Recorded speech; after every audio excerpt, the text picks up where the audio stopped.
Au sommaire de ce top numéro de Business Matin, nos deux rubriques habituelles. En première partie, nous recevons Moustapha So, entrepreneur sénégalais de premier plan, philanthrope et spécialiste de l'Afrique, avec la question de financement de ces infrastructures du commerce interafricain. Et en deuxième partie de cette émission, en dernière ligne droite de ce top numéro de Business Matin, nous parlerons du Salon de l'immobilier qui se déroulera ici à Abidjan, les 24 et 25 à l'Ivoire Golf Club. Le financement des infrastructures et du commerce dans notre continent à tous, dans l'Afrique, la terre sur laquelle nous vivons, nous en parlerons dans cette première partie de ce numéro de Business Matin avec notre invité, Moustapha So. C'est parti, nous les découvrons ensemble juste après le jingle qui suit.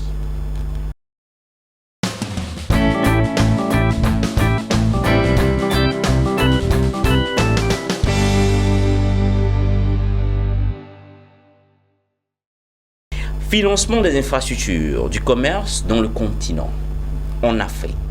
Les infrastructures et le commerce intra-africain, deux leviers importants de développement pour notre continent. Comment financer ces deux grands leviers de développement? Nous en parlerons avec Moustapha So. Merci Jean, merci de m'avoir reçu. Moustapha So, bienvenue à Abidjan. Merci. Alors vous êtes un philanthrope et un entrepreneur sénégalais, un spécialiste pour les questions de financement et d'infrastructures et de commerce en Afrique. Alors, pourquoi d'abord, qu'est-ce qui vous fait dire que ces deux grands secteurs d'activité que sont les infrastructures et le commerce interafricain sont pour vous réellement des leviers de développement? Pourquoi? Il y a d'autres secteurs qui existent. Alors, Jean, il faut voir que tous ces secteurs-là sont bien évidemment inclus dans ce qu'on appelle les infrastructures et aussi le commerce. Comme vous le savez, un pays a besoin bien évidemment d'infrastructures.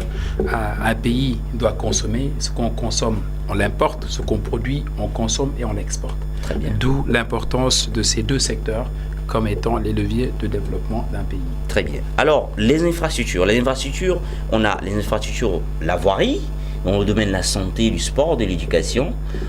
Quel état des lieux d'abord, vous faites, vous qui êtes une spécialiste de l'Afrique en matière d'infrastructures, du commerce interafricain? On parle d'abord des infrastructures. Quel état des lieux vous faites pour ce qui est des infrastructures en Afrique, tant anglophone que francophone, dans toute l'Afrique? Alors, Jean, il faut savoir que le besoin et le problème d'infrastructure est une réalité en Afrique. Et comme vous l'avez dit tout à l'heure, quand on parle d'infrastructure, on parle de santé, on parle des hôpitaux. On sait tous que le problème des hôpitaux est une réalité en Afrique.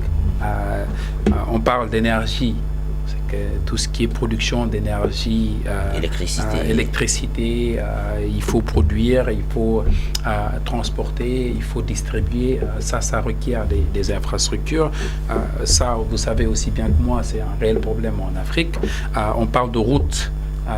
Quand on parle d'infrastructures, les voiries, on sait que c'est aujourd'hui un challenge très sérieux, en tout cas que le continent africain présente à ce jour. On parle d'autres secteurs, notamment l'éducation, les écoles. Aujourd'hui, on sait que voilà, c'est aussi le manque d'infrastructures d'écoles et d'universités aujourd'hui est une réalité en Afrique. Donc, effectivement, le problème d'infrastructure est un problème réel en Afrique. La bonne nouvelle, c'est que effectivement, des solutions sont en train d'être trouvées et exécutées dans le continent, dans sa globalité. Certains pays, bien évidemment, ont fait aujourd'hui un bond extraordinaire. D'autres sont en train de le faire. Effectivement, il y a toujours certains qui sont derrière. Très bien. Alors, comment vous expliquez qu'aujourd'hui, lorsqu'on parle dans certains pays, que ce soit en Afrique francophone comme anglophone, on a une certaine manque d'infrastructures? Nos États, nos pays n'ont pas assez de routes, par exemple. Il y a certains villages, il y a certaines villes qui manquent réellement d'infrastructures dans le domaine de la santé, par exemple, dans le domaine du sport.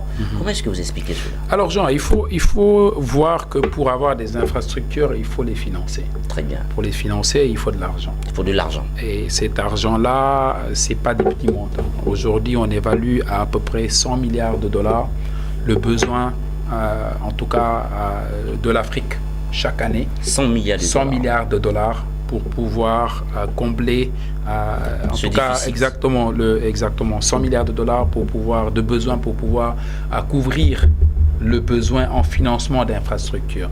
Sur ces 100 milliards-là, 50 milliards sont déjà disponibles. D'accord. Et il reste un gap de 50 milliards. Et c'est ce gap-là, malheureusement, qu'on n'a toujours pas. Et comment trouver ce gap maintenant?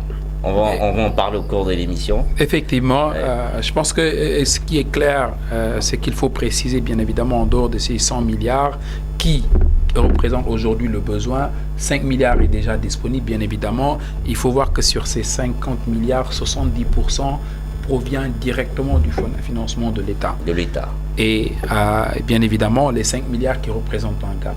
Comme vous le savez, nos continents, nos pays, en tout cas les pays africains aujourd'hui, la plupart en tout cas ont des ressources limitées. C'est pas tous les pays aujourd'hui qui ont le pétrole, le gaz ou bien d'autres types de produits. Il y a certains pays qui sont purement les pays de services. Et comme vous le savez, l'Afrique aujourd'hui représente un continent de défis, en tout cas, et de challenge. Il ne faut pas le nier, la pauvreté, il est là. La bonne nouvelle, c'est qu'effectivement, depuis ces 10 dernières années, l'Afrique se métamorphose, comme je disais tout à l'heure.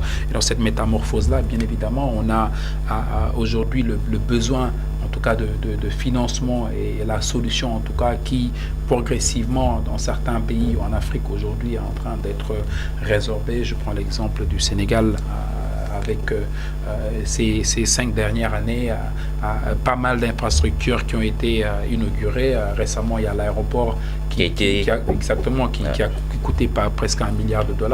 Il y a aujourd'hui le pont, l'autoroute à péage, qui aussi actuellement a été construit récemment. Il y a le TER qui est en train d'être construit. Il y a toute une ville nouvelle de Diamniadio qui est en train d'être construite. Et ça effectivement, l'énergie aussi, pareil. Il y a tout un ensemble de travaux qui sont en train d'être réalisés. C'est le cas en Côte d'Ivoire. Et effectivement, comme je disais, la bonne nouvelle, c'est qu'effectivement, il y a certains pays qui sont vraiment en avance en matière de financement. Exactement, et qui montrent la solution, effectivement. Très bien. Tout à l'heure, vous avez parlé de l'État. L'État comme d'abord le premier, mais pas l'unique en financier de ces infrastructures. N'est-ce pas? Donc, l'État lève les fonds pour financer ces infrastructures, mais est-ce que l'État peut-il financer toutes ces infrastructures? Alors, il faut redéfinir le rôle de l'État dans une économie. Très bien. Comme vous le savez, il y a deux types, en tout cas deux courants classiques d'économie. On appelle les capitalistes et les socialistes. Les capitalistes te disent que l'État a le rôle d'arbitre, et que c'est le rôle du secteur privé d'investir, que ce soit dans le secteur d'infrastructure et d'autres. Et dans le socialisme, on te dit que l'État doit tout faire, doit tout détenir et redistribuer, bien évidemment, les revenus générés par ces infrastructures-là. Aujourd'hui, à part les États-Unis, bien évidemment, et certains pays, on a des socialistes capitalistes. Et la plupart des pays en Afrique tombent dans cette définition-là. Alors, ce qui veut dire que effectivement, étant ce qu'il est, la majeure partie des infrastructures ont été financées par l'État. Je disais tout à l'heure que sur les 100 milliards de besoins, dans lesquels 50 milliards sont déjà disponibles, ces 50 milliards-là, 70% de ces 50 milliards-là sont bien évidemment financés par l'État. Qu'en est-il du reste? Exactement. Le reste, c'est qu'il faut voir qu'il y a plusieurs mécanismes d'absorber et de financer nos besoins d'infrastructures. Et ces mécanismes? Ces mécanismes, bien évidemment, il y a le rôle du secteur privé. Le secteur privé. Le secteur privé, pour moi, en Afrique, doit s'impliquer davantage. L'État doit impliquer le secteur davantage. Comment l'État doit impliquer? Comment? Alors, c'est simple. Il y a ce qu'on appelle des PPP. En anglais, on dit Private-Public Partnership, ou en français, c'est partenariat public-privé, où c'est des mécanismes où le privé et le public se retrouvent pour, bien évidemment, trouver la bonne formule, en tout cas pour le projet, qui permet à l'État de se désengager, en tout cas financièrement, tout en mettant bien évidemment l'infrastructure de base, la législation, etc., et le confort qui peut permettre au privé d'aller lever des fonds pour financer. Je donne l'exemple du secteur de l'énergie. Le secteur de l'énergie aujourd'hui, la plupart des projets qui ont été réalisés récemment en tout cas, et qui sont en cours de réalisation, c'est des partenariats publics-privés où vous avez un privé qui vient, qui investit, qui signe des Power Purchase Agreement, bien évidemment, avec les sociétés d'électricité, couverts bien évidemment par le ministère de l'économie et des finances, et c'est sur cette base-là que le privé pourra aller lever les fonds, exécuter le projet, produire de l'énergie, vendre ça à la société de l'énergie, qui le revend aux consommateurs, collecte les montants et puis repaye bien évidemment sur la base de ce contrat d'achat qui a été signé avec le secteur privé. Très bien, ça c'est le partenariat public-privé. Ça c'est le partenariat public-privé. Ça c'est un autre mécanisme de financement. Hein, exactement. Qui est comme une solution également pour la levée de fonds pour financer les infrastructures. Absolument, absolument. Et le troisième, on a parlé de l'État, on a parlé du partenariat public-privé. Alors, il faut voir, effectivement, il y a d'autres, et même dans le partenariat public-privé, effectivement, aujourd'hui, il y a pas mal de secteurs dans lesquels l'État finance, et à mon avis, l'État devrait se désengager. Ouais. Je veux dire, pour moi, on est arrivé au stade où tous les projets qui génèrent des revenus doivent être exécutés, en tout cas, dans des modèles de financement de partenariat public-privé. Nos États doivent progressivement se désengager aujourd'hui de ces types de projets pour pouvoir se focaliser sur d'autres projets, pour moi, beaucoup plus vulnérables et qui intéressent peu, je veux dire, les bailleurs, en tout cas financiers. Par rapport tout à l'heure à l'autre mécanisme, bien évidemment, sur un point sur lequel on ne parle pas beaucoup, c'est bien évidemment les transferts illicites. Les transferts illicites ont coûté entre 1980 et 2009 plus de 1200 milliards de dollars. 1200 milliards de dollars, ça a coûté à l'Afrique. Il est encore une autre estimation, c'est à peu près 50 milliards de dollars qui quittent l'Afrique d'une manière illicite. C'est 50 milliards de dollars. Comme par hasard, c'est le besoin aujourd'hui, le gap en besoin de financement d'infrastructures pour permettre à l'Afrique, en tout cas en matière d'infrastructure, de régler ces problèmes. Et quelle est la part de ces transferts illicites? Et si vous regardez la part de transferts illicites, les gens ont souvent tendance à penser à la corruption. D'accord. Et malheureusement, la corruption ne représente que 3% de ce montant-là. Okay. Aujourd'hui, il y a bien évidemment 30% qui est représenté par bien évidemment les trafics de drogue, okay. Ça c'est une réalité dans tous les continents. Mais écoutez bien, tenez-vous bien, 60% de ce montant-là, c'est de l'évasion fiscale et particulièrement par les multinationales. D'accord. Cet argent pourrait servir... Cet argent aujourd'hui pourrait servir à financer nos économies. Très bien. Et aujourd'hui, malheureusement, c'est une réalité et c'est pour ça nous invitons bien évidemment les autorités, en tout cas nos gouvernants, de veiller et puis de mettre en place des politiques beaucoup plus strictes, en tout cas pour pousser les entreprises, autant privées que les multinationales, à payer leurs taxes. Parce qu'effectivement, sur la base de ces taxes-là qu'on finance nos économies. Très bien. Alors, on va partir sur le dernier mécanisme. Alors, les banques d'affaires, il faut voir qu'en Afrique, ils sont peu utilisés.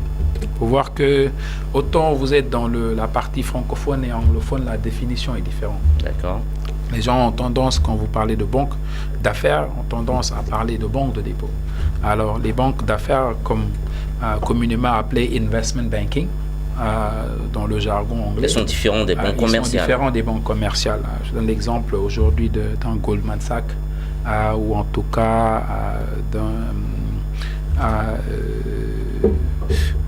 Goldman Sachs aujourd'hui, qui est purement banque d'affaires. Il y a d'autres institutions qui, en tant que groupe, bien évidemment, je parle à Citi, à Barclays, si tu regardes le cas de nos banques, vous avez Ecobank Capital par exemple, BOA Capital, etc. C'est des banques d'affaires. Leur rôle, c'est purement conseil. Okay. Qui est différent des banques commerciales qui peuvent prendre des dépôts. Des dépôts et puis pour garder de l'argent. Exactement. Au début, avant la crise des années 70 aux États-Unis,